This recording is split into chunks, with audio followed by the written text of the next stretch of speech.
Hello, this is my timeline. For kindergarten, explain the difference between needs and wants. A need is something that I need to get. So food. Obviously, I need to get that because I need to gain muscle and keep my energy. I gotta pay for my car. I gotta pay for the house. So things that need to be done. A want is, let's say, something I want. So let's say there's a game I want. Okay, Injustice 2. So I'm gonna make sure want is something I want that isn't necessary. And then a need is something I need to get. So pretty simple. Identify jobs in the home. So obviously chores. So I'm gonna be doing the dishes. I'm gonna vacuum the house. I'm gonna make sure the cat box is put up. If you have a cat or a dog. School. Obviously the teachers, because the teacher's job is to teach you. And then they got to get paid and they got to do the lesson plan. So, and then you got the janitors that are cleaning up in the room after.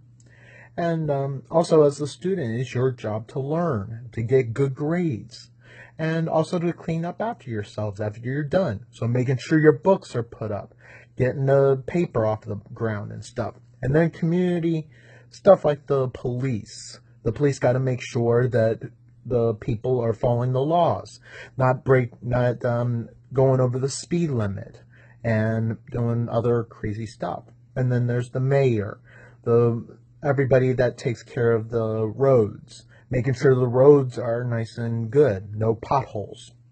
Okay, and then let's see.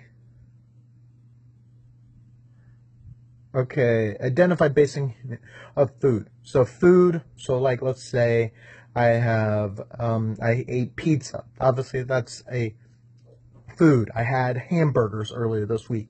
Chips. Those are kind of foods. Whatever you eat. So there is going to change.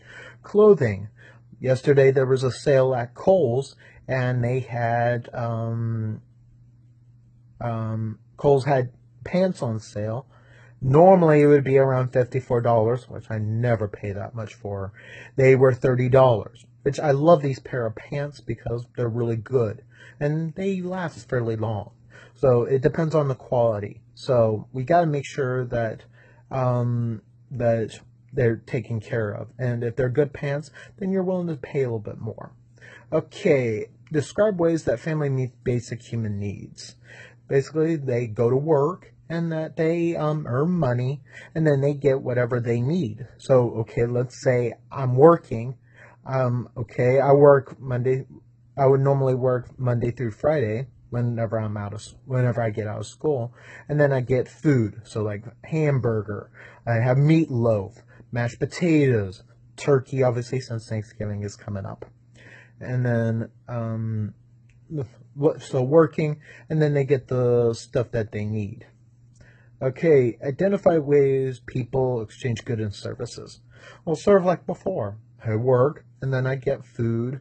I get stuff that I need. So, like, okay, if I need to drive my car, I'm going to get gas. I'm going to, gas is a service. And then I'm going to go to Walmart. Walmart, they're trying to get me to buy their stuff. Or if I'm hungry, I might go to McDonald's. That's how they exchange services and goods. And then identify examples of people wanting more than they can have. Well, obviously, I'm a college student, so I want to become more. I want to earn more. Right now, I only work 1 day a week as a substitute. As a substitute, right now, I don't even make $1,000 a month. And as a teacher, I know we don't get paid too much more, but they earn maybe 35,000. Obviously, I'm gonna be able to live on my own. I'm gonna be able to get a nice house. Well, maybe nice house. A car, be able to drive around, to have fun, to be able to get married. So people always want more than what they have, and it's very simple because they can get credit cards, which allows them to get more, but it's very bad. So you got to keep that in mind also. Okay, and then for second grade, explain how work provides income to purchase good. Well, obviously, I do a service, like I'm a substitute. I go to work, I go do my job, make sure that the students learn. I get paid, and then when I get paid, I go get groceries, because usually that's the first thing that you got to remember. You got to eat. And then other stuff that I need. So obviously I need to get gas to pay for to put into my car. So obviously that's the way you get paid, you get a certain amount of money into your bank account, and then you go get stuff for that. Explain the choices can make about earning, spending, and saving money. Earning money. Well, obviously, as a substitute, I don't make very much, but that means I gotta watch my money. So spending, I only spend what I absolutely need to. So like, okay, this week I had hamburgers. I get the 4 hamburger patties for about $6. So that means I can about $1.25 a day. That allows me to save. So instead of getting Doritos, I get the generic stuff from HEB, which tastes really good. And then I only get what I need. Um, Spending. Sometimes on the weekend, I decide I might want Domino's pizza, which is really good and a lot better, but it's $7.50 per pizza. So I'm gonna make sure that I only get that when I have an excess of money, and then saving, just making sure to save whenever you can. Distinguish between producing and consuming. Well, I'm the consumer, so whenever I get money, I go to McDonald's. I go get food. Depends on what's on the dollar menu.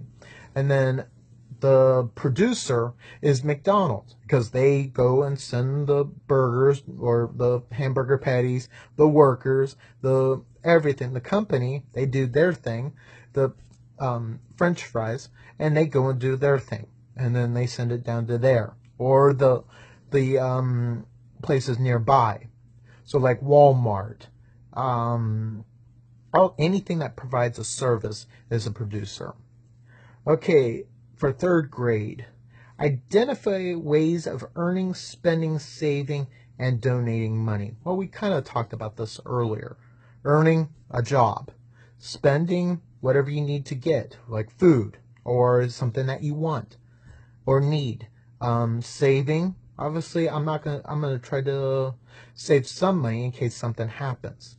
And donating money, so like, okay, let's say the YMCA or the Boys and Girls Club, if they're trying to money for the youth, obviously I'm going to think about donating to that, because they're a good service and they keep people in trouble. They keep kids out of trouble. And obviously, since I'm going to become a teacher, I might want to donate to that. Or the Salvation Army, when they do the bells during the Christmas time. Okay, define and identify examples of scarcity. Well, we're going to go with a very basic example, since this is for elementary school children. That, okay, let's say the Super NES Classic, a very small one. It has like 20 or 30 games in it, and it's a obviously it's a want. So right now it's not really available. You can't hardly find it. And whenever it is, it goes very quickly. Right now, so an example of that, the NES Classic, you could not find it anywhere because it was very hard to find, because they didn't produce enough of it. So anything that is really hard to find and you can't easily find it means it's scarce. So like, okay, you'll use the example of when they said gas was going to go up to $5 a gallon because of the hurricane to Houston. That was a scarcity, because people were afraid that we were going to run out of gas. So people panicked, and they all, like, by the hundreds, went to the gas station and were worried because it was going to go up to $5 a gallon, which thank God it did not. And as we found out, there was plenty of gas, so that was good. Okay, and then the third grade below that. Explain how supply and demand affect the price of a good or service. Gas is a great example. Obviously, supply is always going to be supply isn't going to be high. So, like, let's say during the summer, they might use more gas because you might be going to South Padre Island. People tend to get out more during the summer. The price of gas is going to go up. Also, during the winter time, well, it depends. Sometimes the price goes back down, depending on how much gas they can get out. Supply. If supply is good, the price is going to go down. So we got to expect that also. Okay, for fourth grade, give examples of the benefits of the free enterprise, such as choice and opportunity. Well, choice, obviously, let's say I have Walmart. And then I have HEB, because Walmart and HEB are my two major where I go to get groceries. So, okay, let's say Walmart, their hamburger patties or hamburger stuff, it rose to $6.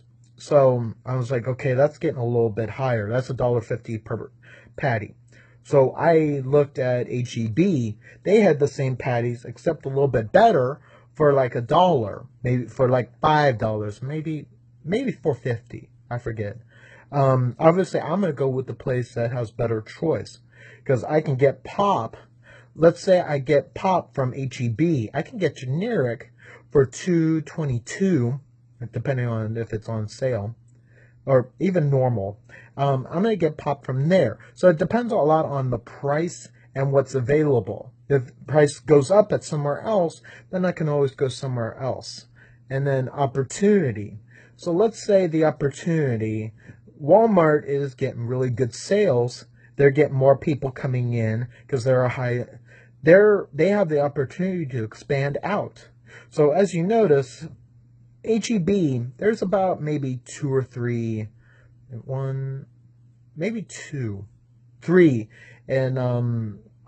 McAllen. There, I can tell you for sure, there's 4 Walmarts available, and they're expanding out. They're nationwide, Walmart, so they have the opportunity to expand out. Explain how geographic factors as climate, transportation, and natural resources, the location of economic activities, and well, obviously climate. Texas isn't really known for its oil and livestock like cattle and this kind of stuff. This back then, way back when, it was a lot of plains, and there was plenty of grass for the cows to eat, and it was the right environment to grow stuff. So, like, okay, let's say in the Rio Grande Valley, there's a lot of oranges. The environment is just right for here. Plus, this way, when McAllen was founded, we were able to ship from McAllen up to Houston, and then we could ship from the rest of the state. And then transportation. With transportation, we're able to send from city to city. So from McAllen to San Antonio to Dallas, Dallas to Amarillo, or something like that. So, and then natural resources, grass, stuff that is needed with all the major businesses and stuff. So it depends on agriculture and like kind of cows and whatever cattle and other animals that are in Texas also. Okay, and then describe the impact of mass production. Okay, specialization and division of labor. So mass production. Okay, mass production is when something is made in bulk. So let's say HEB's generic chips. They do those in mass production because they got to keep those in demand because they're cheaper and they're easier to make. Doritos, Pepsi, Dr. Pepper, all these are mass produced. Specialization, I think, or division of labor. Obviously, let's say we have Walmart, division of labor. You have the cashiers, you have the deli, you have the technology. You got to keep that in mind that, okay, that each one has their different area. And obviously they're hired by that. Okay. And then let's see, what else we got? Okay. Okay, for fifth grade, I know this is taking a long while. Explain how supply and demand affects consumers. Well, obviously, supply and demand. So we'll go with gas again because it's very easy. As the demand goes up for gas during the summer, the price is going to go up. So, like, okay, right now gas is at $2.15 a gallon. Now you can expect that, okay, it's going to be Thanksgiving soon. Gas might go up then because, okay, people are going to be going to see their families, and they're going to be doing other stuff. And also during the summer, you're going to be going to South Padre Island, so the price is going to go up, and that affects all kinds of items. If the demand is up, the price is going to go up. And if there's not a lot of gas available, then obviously that's going to raise the price of gas and it's going to raise the price up. If there's not a lot of demand, then the price is going to go back down, which is so, like, okay, let's say during the Christmas time, if there's a particular item that kids are wanting, then the demand's going to go up, so the price is going to go up, and there might not be as much available. Okay. Let's see. Evaluate the effects of supply and demand on business, industry, agriculture, including the plantation business. Obviously, if you're offering something that people want, so we'll use Walmart because they're big, they're a business. A lot of people go to Walmart because they offer good deals. Let's say Black Friday. Obviously, they offer more cashiers. They usually have items that people want, so demand will be up.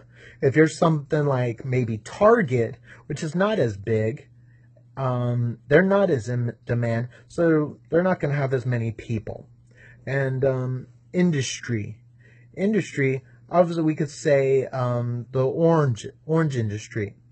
Obviously, if oranges are being bought, then the demand will be up. Okay, and we could use that also for the other example. Okay, let's go to sixth grade. Identify problems and issues that might arise when one or more factors of production is in relatively short. So we could say, 1 second. Okay.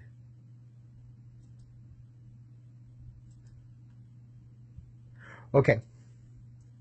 So, okay, defining a product of production. Let's say factors of production is when what people use to produce goods and services. So let's say, okay, nearby, the orange industry, they gotta have people to plant the orange trees. They gotta have the irrigation. They gotta water the trees. They gotta have the plants that go and move the oranges from the trees to the plants. And then they gotta have the trucks that bring it to the other cities. When this is decreased, then demand, then it's not as easy to get it out. So you gotta have machines. You gotta have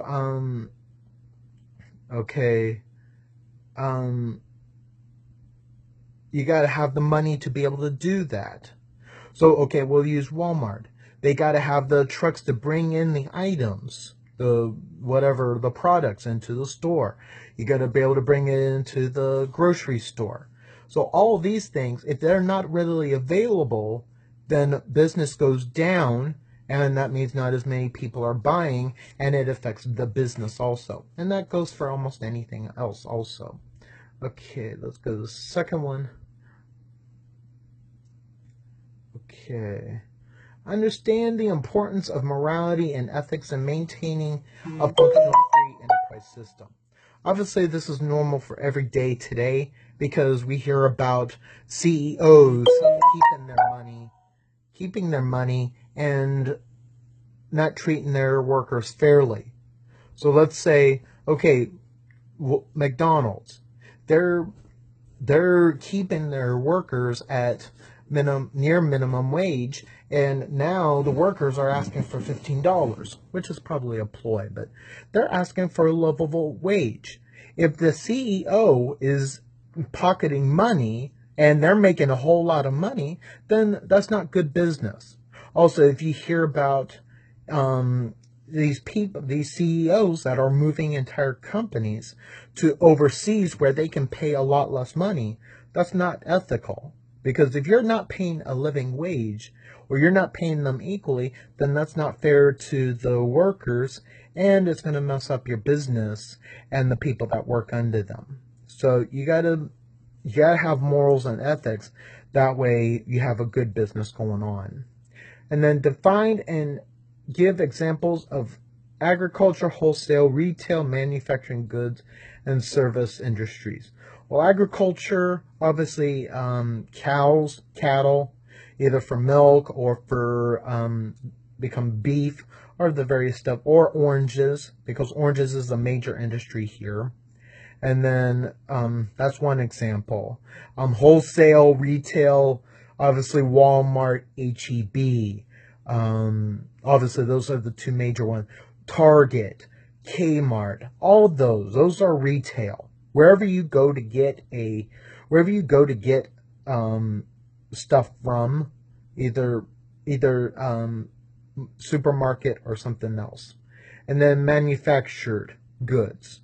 Let's say manufacturing. Maybe Walmart. Because manufacturing goods, they bring in like clothes.